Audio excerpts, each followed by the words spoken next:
What's going on? This is Marty Styles, and what we got here is Fight Night's finest. Let's get ready to rumble! Fight Night's finest. Let's step in the ring where the lights are blinded. I'm about to just knock you out. Now your mouthpiece, you cannot find it. You cannot face the weather. Warming up like May's weather. Super fast like Mayweather. You cannot put your face together. Cause my hands is lightning speed. I don't really think people wanna fight with me. You'll likely flee like Frazier from Foreman. Guaranteed tonight you'll bleed. Looking like I swiped your feet from under you. I'm like Tyson Beast. I punish you. I don't think that there's nothing your freaks are gonna do but sleep.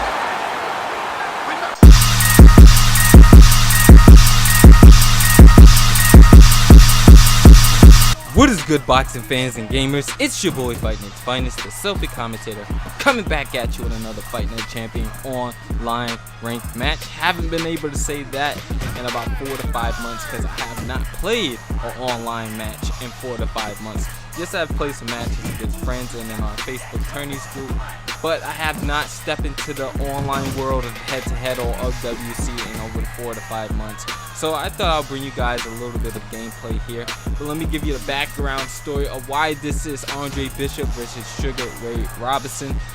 Initially, I got on thinking I'll get in a nice little matchup at 147 with Sugar Ray Leonard going up against maybe De La Hoya or somebody of that nature. But instead, my opponent instantly went to Sugar Ray Robinson, refused to move off the character, would not do a mirror matchup or anything of the sort. And 2, I picked a different type of fighter. So the next best thing in middleweight is obviously Andre Bishop with the 95 overall, and that is the person that we went ahead and picked. And now we're giving it our best effort in this here matchup. So a couple things I want to talk about in this video is bringing it back to the basics. I have some friends who's struggling a little bit on the game, struggling a little bit in the Facebook tourneys group, and it's a lot of struggles that they shouldn't be dealing with, and the main reason they are dealing with it is because they just need to go back to the basics. They need to understand the basics of the game. So we're gonna take it back in that video to those exact same things and really try to analyze and break down that fight with all those key things in mind. So the first thing we need to do whenever we get into an online matchup or whenever we're in an online match period, whether it's OWC or head-to-head, is understanding our win condition, understanding the strengths of our fighters. So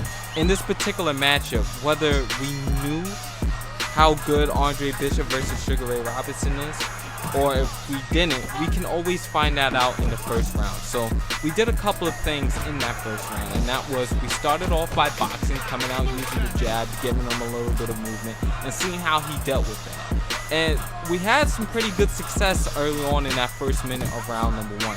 And in round 2 and 3, he kind of forced us to come towards him by landing a couple of counter shots. So what did we do then? We cut the ring off, we try to bang with him, we try to exchange with him. We test out his ability to deal with our inside fighting skills. And by that, we was able to see that we can bang with him, we can get in some good exchanges, but we are also prone to counters. So we already understand our strengths and we understand our weaknesses. You can tell just by from round number 1 that Andre Bishop has the strength advantage in this matchup, while Sugar Ray Robinson is the more slick, defensive savvy boxer and possibly has better hand speed and able to land combinations at will. So with that being said, and with those observations being taken to mind, understanding our win condition, understanding his weaknesses, what do we do here in round number 2? We need to be able to drain his stamina. We need to give him some form of confidence. We have to continue to test how well he's going to do with our inside pressure and see if we will be able to drain his stamina to make a comeback towards the middle and late rounds of the fight. And that's exactly what we're starting to do. In this round, we're cutting the ring off. You see us standing in front of him a lot, making him feel the pressure. And what is he doing? He's throwing step punches with every single shot that he throws. So automatically that tells me this: he is not a good counter puncher. He's just gonna get his counter punches because he's just how you say that? Whatever, you guys know what I'm trying to say. He's getting counters just by stepping every once in a while. So like right there, you see him step, he gets a left hook counter, and I believe he also got one at round number 2. So that's the way that he likes to set up the starts of all of his rounds in order to get the outside. But what do we do here? We cut the ring off, and he always wants to step to his right. So we cut off that lane, and you saw us do that moments ago. We took what does Teddy Atlas say it again? We had a Kodak moment. That's what he said. We had a Kodak moment. We take a picture, a mental note. We log that down in our notepad or wherever you want to keep it. We put it in the file cabinet, and we store it away for later, for use in the later to mid rounds. So now that we pretty much established what his weaknesses is, we understand the way that he likes to move in the ring, we understand his weaknesses, and we understand where we can have success with our short, quick combinations on the inside. And we also understand that he's going to be able to get counters. We're not going to try to prevent him from getting counters, because we can't. He's stepping with every punch. The only thing we can do is try to limit the amount of counters he gets by being a little bit more smart with our punch selection, choosing and picking our shots wisely. This way we're a little bit more unpredictable with our offense, and by understanding his timing, we won't get countered as much. Are we still going to get countered? Yes, obviously, because he's stepping with every punch. Something is bound to get countered when you fight this kind of style. But like I said, the weaknesses to this style with anybody who is a counter puncher, anybody who step punches a lot, is they lose stamina pretty fast as well. So now that we have all of that combined, we have the keys to winning in this fight. We can box him a little bit in the beginning of every round, or if we just box him in the round, we will have success there. But we also can start off each round by boxing. Then we can bang with him on the inside and win the exchanges in order to take away the success that he has with the counters, and just be patient with our shot selection until he loses stamina where he won't be able to compete with our strength advantage. So you can take a look here at the scorecards that just went past. He is up 2 rounds to 1. I forget what the score it is. I think it's like a point up or something like that. Forgive me, I didn't get a good look at it. So anyway, into round number 4 here, we start off exactly by doing what we did in round number 1. We boxed him a little bit. We landed the first shot, took away the outside. And by taking away the outside, what did we see? He has no inside game. He refuses to come forward whenever we are not applying pressure. His offense, he's one of those that's just going to sit back and wait for you to set everything up. But regardless to that, he still has to respect the fact he's losing the round. Why?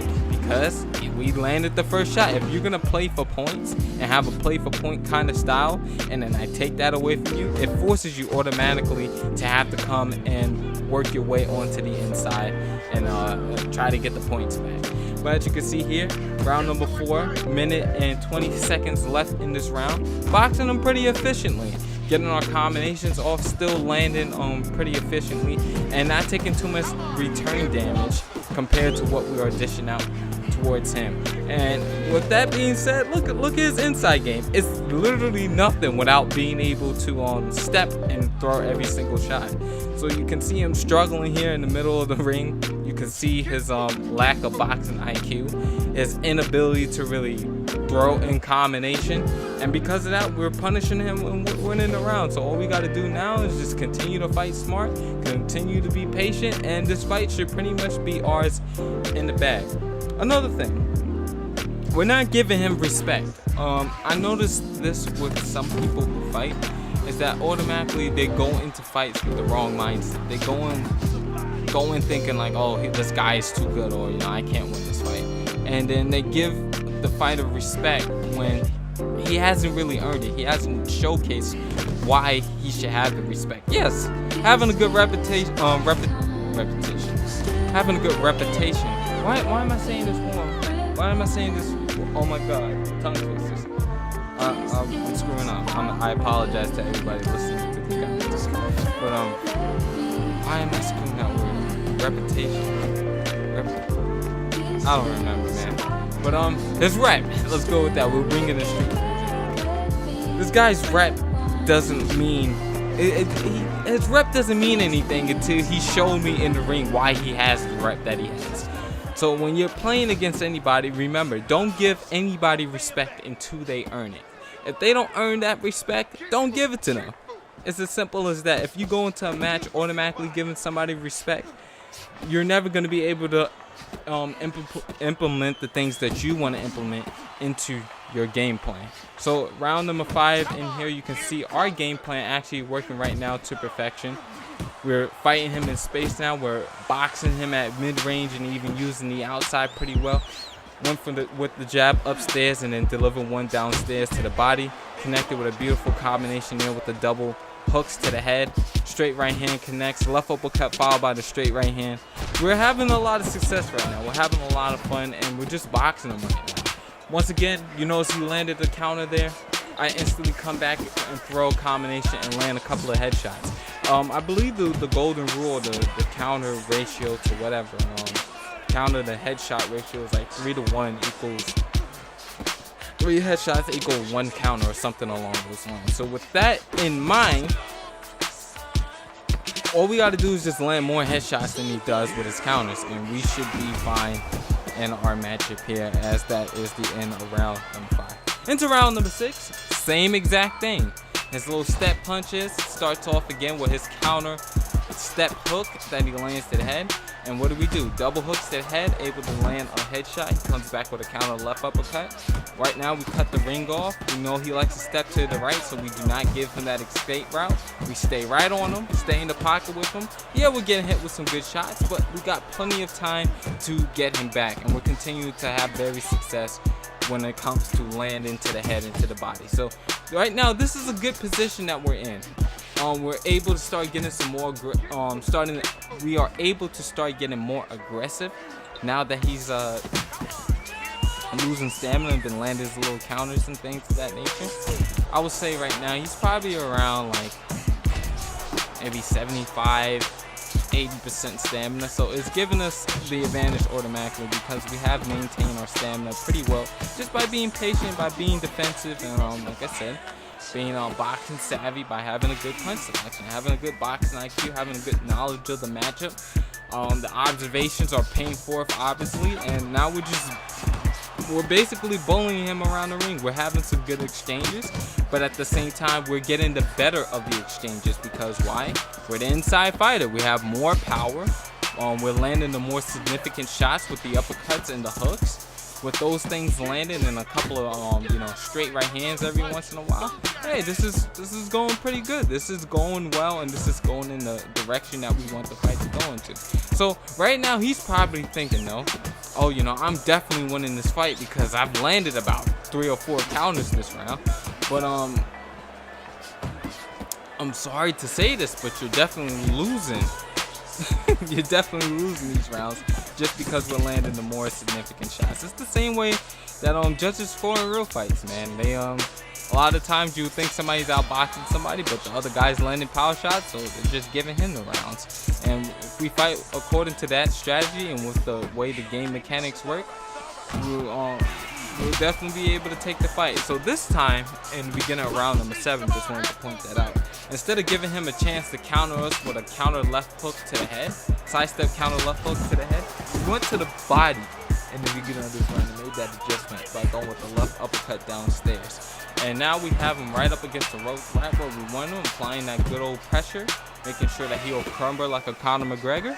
And you see the right uppercut come out. That right uppercut left hook combination has been like bread and butter for us in this fight so far. Like it's one of my favorite combinations to throw, but at the same time it's just good because it's like you go underneath the guard and then around the guard. If you try blocking that combination in real life, you know how difficult it actually is to block. Just make sure you throw it with some power, or you will definitely pay the price. Minute 30-second left in round number 7.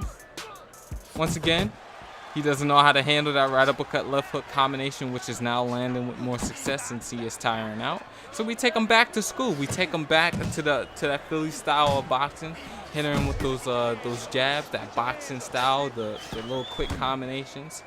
And look how he stands in the middle of the ring, man. This guy's been broken down. He doesn't know what to do at this point. So imagine when he sees the scorecards and he's already being told in between rounds he's losing. He probably has no idea how or understanding how he is losing the fight. but he just knows he's losing. So with with 30 seconds left in round number 7, you can definitely see him falling back to the only thing that he knows, and that's those sidestep punches. By the way, this is also the way that you break down a lot of these guys when you're playing against them online. Sometimes just good old-fashioned pressure can be all that you need to break down a fighter like this, but at the same time, all you need sometimes is to just be smart and be a little bit patient. It definitely gets them frustrated. So as you can see here, we're up 5 rounds to 2, 68-65, and all we have to do really at this point is just box him. You can see him once again, his steps are getting a lot slower. We're definitely breaking him down. Apply the pressure right here. Back him down to the ropes. You see the combinations coming out. Right uppercut lands once again, cutting off his escape path. Now he's starting to circle back the other direction, but we know he's gonna go right back to his right. Watch him step to his right. What'd I tell y'all? What'd I tell y'all? What'd I tell y'all, man? They always do the same thing. One trick pony, can adjust, and it's usually the person who makes the adjustments in the fight that usually wins it, unless if your opponent is able to adjust back, which is like rare. But as you can see here, just throwing the combinations, letting him think he's got to walk into something at this point. He can't really compete with us. He's definitely being hurt by a lot of the shots that we are throwing that actually does land. A lot of bad space in there on my end, but hey, everybody makes mistakes. Once again, he's up here backing himself into the corner. Good patience there, just waiting for him in the center of the ring. And now we'll take that short little step that gets us a little bit closer to him. Now we got him up against the ropes, double hooks downstairs to the body. See him go and throw the left hook to the head. Try to get a power right uppercut downstairs to the body that just missed. We got him backed up here, double hooks to the head. Combination comes out, jab straight to the body, followed by the left uppercut that comes up top. And he ends up going down by getting cold clocked by the right hook. And it's a rage quit. He ain't want no more. He ain't want no more of these problems. Hope you guys enjoyed the video. If you did, go ahead and jab that like button for me. Anyways, it's been your boy, Fighting Night's Finest, the Sofa Commentator, and I'm off this. Peace!